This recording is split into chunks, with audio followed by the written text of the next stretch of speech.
Buletin Didik 16 Jun bersama saya Charles Mohan. Salam sejahtera. Grade Purata Nasional GPN bagi peperiksaan Sijil Pelajaran Malaysia SPM 2021 adalah 4.86 mata dengan 9,696 calon atau 2.54% daripada 382,156 calon menduduki memperolehi semua A.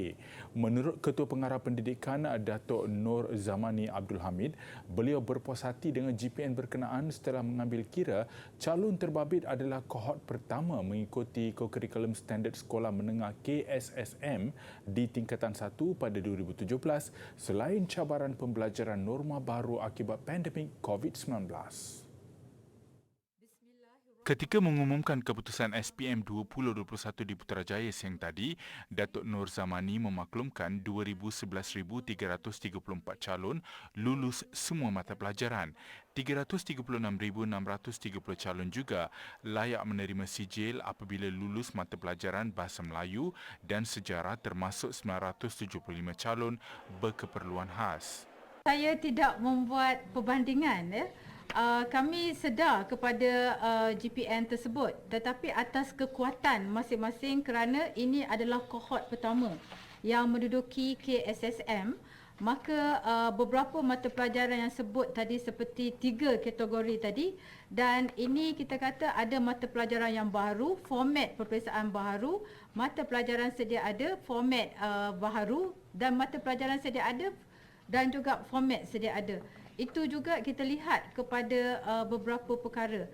Ini kita akan membuat penelitian, analisis kajian, meneliti apakah faktor-faktor yang boleh membantu bagi mata pelajaran yang boleh meningkatkan pencapaian penguasaan anak-anak kita. Tambahnya, pelaksanaan KSSM bertujuan menyediakan calon dengan pengetahuan, kemahiran dan nilai bagi memenuhi keperluan negara pada masa hadapan sejajar hasrat terkandung dalam Pelan Pembangunan Pendidikan Malaysia PPPM 2013-2025. Mata pelajaran baru iaitu Seni Halus 2D, Tarian dan Aspirasi Tarian menunjukkan prestasi terbaik. Manakala mata pelajaran sedia ada dengan format baru dengan prestasi tertinggi adalah Bahasa Kadazan Dusun. Untuk rekod, 407,097 calon mendaftar peperiksaan SPM 2021 di 3,382 pusat peperiksaan.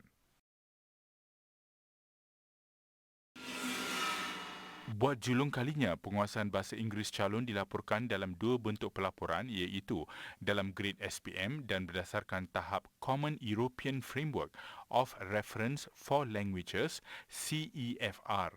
CEFR adalah piawaian antarabangsa yang digunakan untuk menunjukkan tahap penguasaan bahasa murid.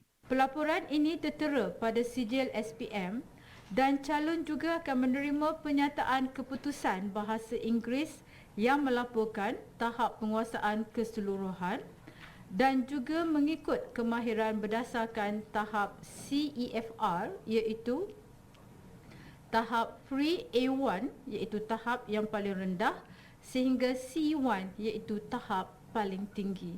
Jelas beliau, Kementerian Pendidikan turut melibatkan pakar pentaksiran luar negara bagi tujuan penandaarasan dan penjaminan kualiti peperiksaan SPM 2021, antaranya Cambridge Assessment English CAE, Cambridge Assessment International Education CAIE dan Pearson, masing-masing dari United Kingdom.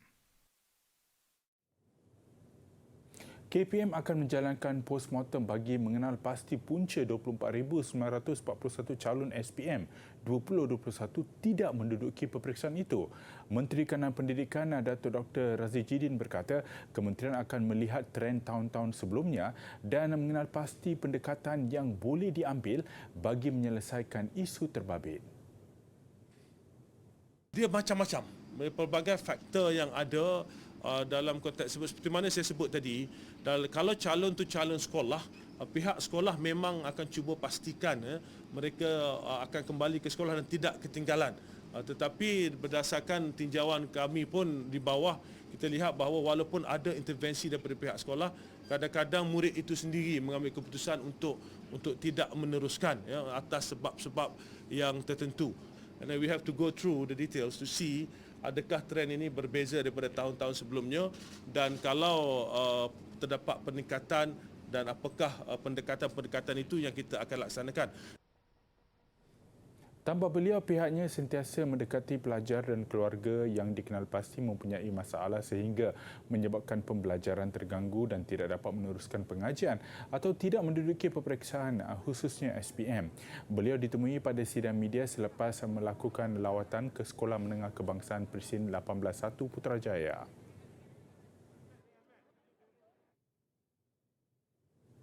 Perlis mencatat peningkatan grade purata negeri GPN apabila keputusan SPM negeri itu meningkat 0.16% berbanding 5.15 pada tahun 2020.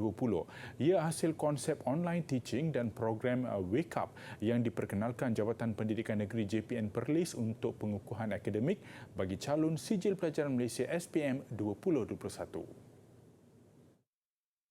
Pengarah JPN Perlis Naharuddin Othman berkata, seramai 39 calon dari keseluruhan 3,597 calon memperoleh keputusan cemerlang grade A bagi semua mata pelajaran sekaligus yang terbaik dalam tempoh 5 tahun. Jadi walaupun kita tak boleh buat bengkel secara bersemuka dan sebagainya, tapi bengkel secara online dengan decentralizekan di sekolah itu masih dapat dijalankan.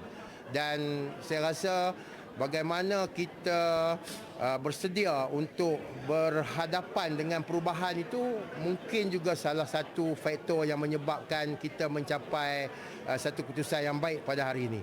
7 buah sekolah di Perlis mengekalkan pencapaian 100% calon layak mendapat sijil, iaitu Sekolah SMK Derma, SM Sains Tuanku Said Putra, SMK Agama Perempuan Kangar, SMK Tuanku Lailatul Syarin, SMK Datuk Said Ayub, SMK Agama Arau dan Sekolah Agama Al-Islahiyah.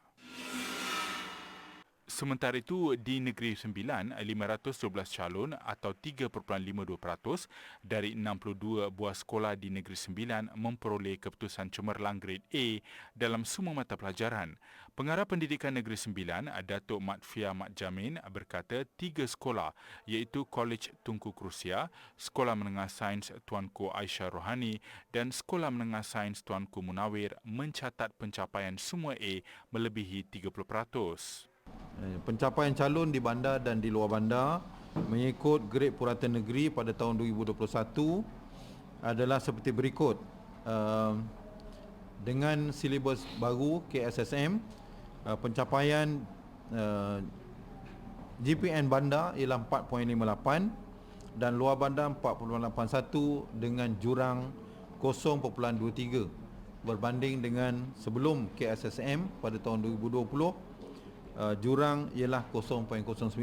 Sementara itu, pelajar dari SMK King George V, Amal Suraya Abdul Aziz tidak menyangka memperoleh keputusan 11A biarpun berdepan tekanan akibat pandemik hingga mengambil keputusan menukar sekolah ketika di tingkatan 4. Terima kasih Kak Maya lah sebab kalau diorang tak pindahkan sekolah pun saya pun tak tahu saya boleh dapat result macam ni ke tak hari ni kan. Memang kalau kelas online tu memang stres lah sebab macam kadang-kadang cikgu terlajak masa sampai sejam lebih semua kan. Tapi kena banyak sabar lah. Seramai 14,868 calon sekolah kerajaan Negeri Sembilan mengambil peperiksaan SPM 2021 dari 174 buah sekolah.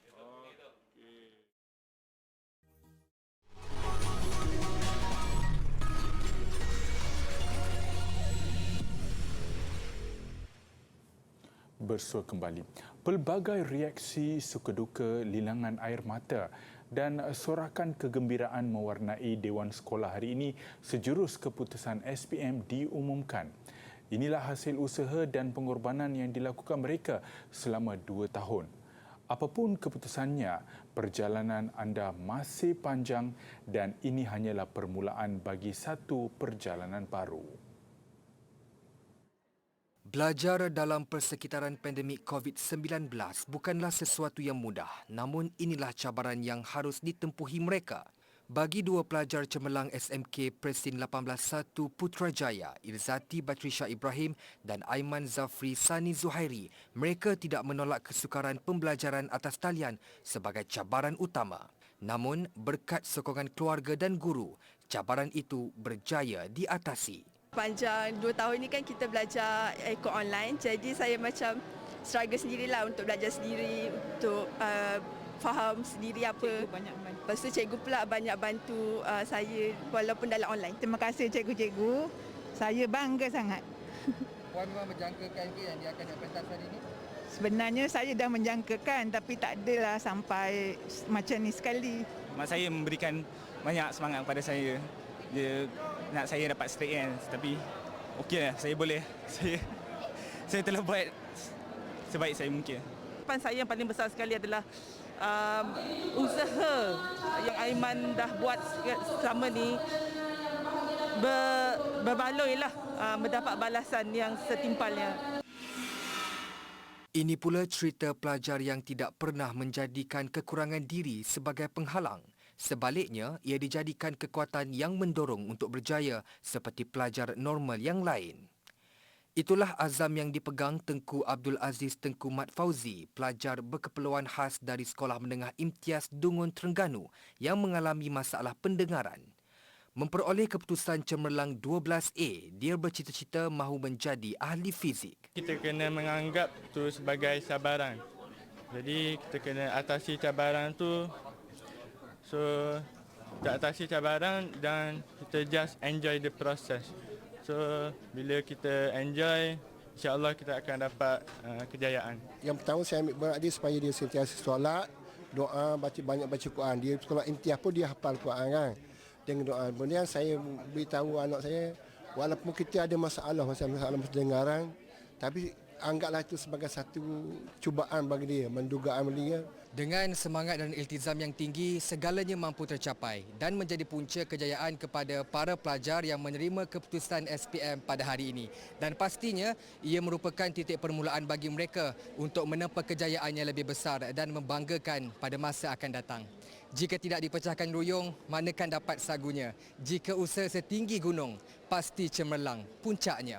Fahmi Izzuddin melaporkan. Penderitaan ibu yang berjuang kerana kanser menjadi pencetus semangat. Muhammad Syamil Aiman Nur Syam mencapai keputusan cemerlang 9A. Bagi Syamil, inilah hadiah istimewa buat ibu yang juga seorang ibu tunggal. Kehidupan keluarga anak keempat daripada 5 beradik ini yang serba kekurangan menjadi motivasi buat dirinya. Apatah lagi, ibunya mengidap kanser rahim dan perut tahap 4 sejak setahun lalu. Pelajar SMK Bukit Rambai Melaka itu mengakui kejayaan tidak datang dengan mudah. Saya kena tolong ibu saya lah masa depan nanti. Jadi kalau bukan saya tak tahu lagi siapa boleh tolong keluarga saya sendiri kalau bukan saya. Bagi Siti Kajura Badrus, 49 tahun, anaknya tidak pernah mengeluh biarpun perlu membantunya selalu. Doa si ibu ini hanya mahu anaknya memilih haluan yang terbaik kerana dia percaya pelajaran dapat mengubah kehidupan keluarga. Walaupun kadar saya sekarang 50-50, tapi saya bangun, semangat saya hanya untuk anak-anak saya je. Biarlah kalau Allah cabut nama saya, biarlah anak saya dah habis belajar. Itu je permintaan saya. Syukur sangat. Seorang lagi pelajar cemerlang SMK Bukit Rambai, Nur Syafiqah Sani, memperolehi keputusan 8A. Kejayaan ini katanya adalah hadiah buat keluarga angkat yang memeliharanya sejak kecil selepas kematian kedua-dua ibu bapanya.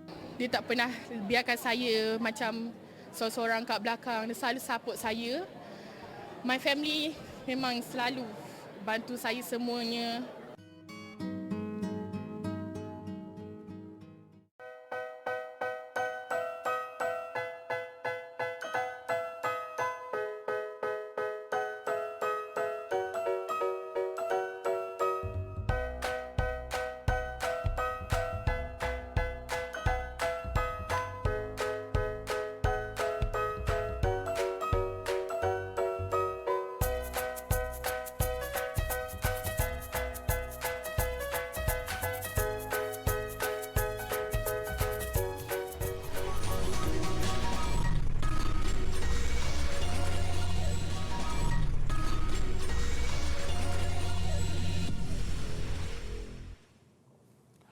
Bermula hari ini, orang ramai boleh menikmati semua perkhidmatan pengangkutan awam kendalian Rapid KL secara percuma selama sebulan sempena pembukaan MRT laluan Putrajaya Fasa 1. Selain MRT, perkhidmatan lain seperti transit aliran ringan LRT, bas Rapid Transit BRT serta bas Rapid KL dan KTM Komuter Lembah Kelang yang dikendalikan KTMB juga akan dinikmati secara percuma. Laluan ini juga dijangka mencetus dan merancakkan semula pembangunan di kawasan-kawasan lama, kawasan-kawasan yang lama atau yang belum dibangunkan sebelum ini. Beliau berkata selain mengurangkan kos hidup rakyat, pemberian tambang percuma itu juga bertujuan mengurangkan kesesakan jalan awam. MRT laluan Putrajaya Fasa 1 sepanjang 17.5 km meliputi 12 stesen termasuk 3 stesen yang pada asalnya sebahagian daripada MRT laluan Kajang. Turut disediakan bas perantara dan bas Go KL di stesen.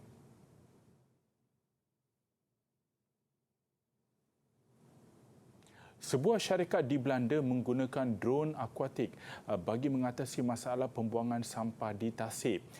Pengeluarnya mendakwa kaedah itu lebih berkesan berbanding dengan menggunakan sampan. Drone akuatik ini berbentuk seperti kotak dan berukuran 5 kaki 2 inci panjang. Ia dikenali sebagai Waste Shark sesuai dengan sifatnya seperti ikan jerung yang sedang memakan mangsa.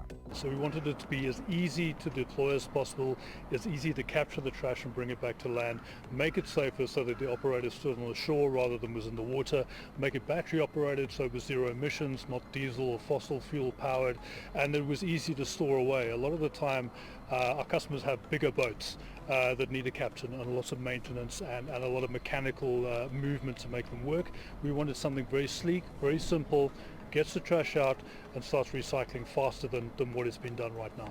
Menurut Hardiman, banyak penjimatan boleh dilakukan dengan menggunakan Waste Shark. Ia termasuk kos penyelenggaraan dan peralatan mekanikal bagi memastikannya berfungsi. Waste Shark boleh menampung sehingga 160 liter sampah, alga serta tumbuhan terapung. Ia boleh berfungsi selama 8 jam dengan sekali charge.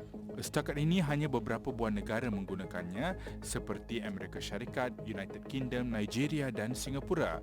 Harga seunit masih agak mahal iaitu pada €23,500 atau lebih RM108,000.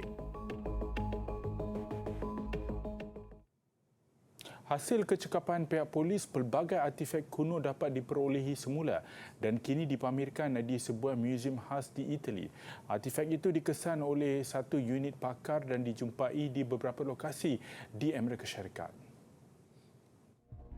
Kebanyakan artifak ini berasal dari abad ke-5 dan ke-6 sebelum Masihi. Selepas dipamerkan, beberapa daripada artifak ini akan diserahkan kembali kepada pemilik asalnya. Penganjur berharap pameran ini akan memberi peluang kepada orang ramai untuk melihat kembali artifak Itali yang telah lama dicuri atau diekspor secara tidak sah ke luar negara. Kira-kira 100 barangan dipamerkan, kesemuanya berasal dari zaman pra-Roman. Pameran membabitkan artifak pilihan daripada kira-kira 260 artifak yang dicuri sejak 50 tahun lalu dari beberapa kawasan di tengah dan selatan Itali. Sebahagian daripadanya dipercayai dihasilkan dari abad ke-8 dan ke-4 sebelum Masihi. Artifak dijumpai di muzium, rumah lelong dan koleksi peribadi.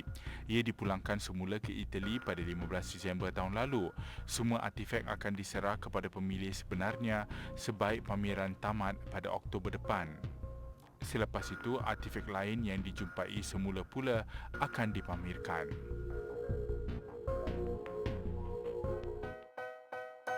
Okey, hari ini cikgu akan ajar bagaimana membina ayat dengan kata kerja. Contohnya, pandu. Sekiranya kita letak imbuhan jadi memandu. Frasa, memandu kereta ataupun pandu kereta. Untuk membina ayat menjadi ayat tunggal, saya sedang memandu kereta. Mudah kan?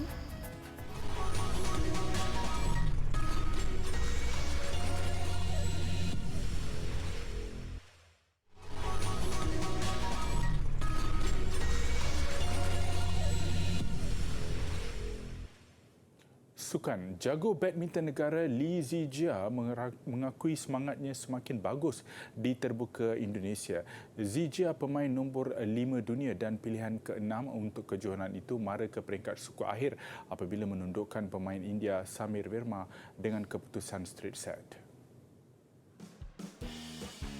Ini untuk Zijia mendahului 18-8 seterusnya menang set pertama. Set kedua masih Zijia yang mendominasi permainan. Kesilapan Verma melakukan pukulan balas ke jaringan menyebabkan permainan segera berakhir. Zijia menang 21-10, 21-13. Menurut Zijia, beliau meletakkan sasaran untuk menjuarai kejohanan ini. Turut mara bergu campuran Ho Pangrun, To Iwe berdepan rakan senegara Go Sun Wat, Shivan Jimelai. Gandingan Pangrun Iwe nyata lebih menyerla apabila menang 21-19, 21-19. Bergu wanita negara Vivian Ho, Lim Chiu Sen pula terkandas di pusingan kedua setelah kalah kepada pasangan China Du Yu Lim Wen Mei 10-21, 21-13, 9-21. Arab Saudi menempah tiket ke perlawanan akhir Piala Asia bawah 23 tahun buat kali ketiga. Aksi separuh akhir menentang Australia, Arab Saudi ceria merakam kemenangan bergaya 2-0. Bagaimanapun perlawanan dicemari dengan layanan kad merah selepas kekasaran yang dilakukan pemain Australia, J-Rich Banghulo. Berdepan Arab Saudi, Australia menyintai peluang untuk mara ke pentas final buat kali pertama pada edisi kali ini. Bagaimanapun, segalanya serba tidak menjadi apabila Arab Saudi terlebih dahulu memecah kebuntuan pada minit ke-20 gol menerusi percubaan Hussein Al-Issa. Australia tambah tertekan apabila kehilangan J-Rich Banghulo selepas dilayangkan kad merah pada minit ke-39. Peluang ini dimanfaat Arab Saudi untuk menggandakan jaringan pada minit ke-72, kali ini hasil sentuhan Aiman Yahya. Australia berpeluang untuk mencipta jaringan di penghujung perlawanan, namun sepakan penalti Remy Najrin berjaya disekat penjaga gol Arab Saudi. Tidak lama selepas itu, Arab Saudi pula dihadiahkan sepakan penalti. Kali ini percubaan Abdullah Radif juga berjaya diselamatkan. Cuma kelebihan 2 gol yang dimiliki Arab Saudi sudah memadai untuk membawa pasukan ke pentas final buat kali ketiga.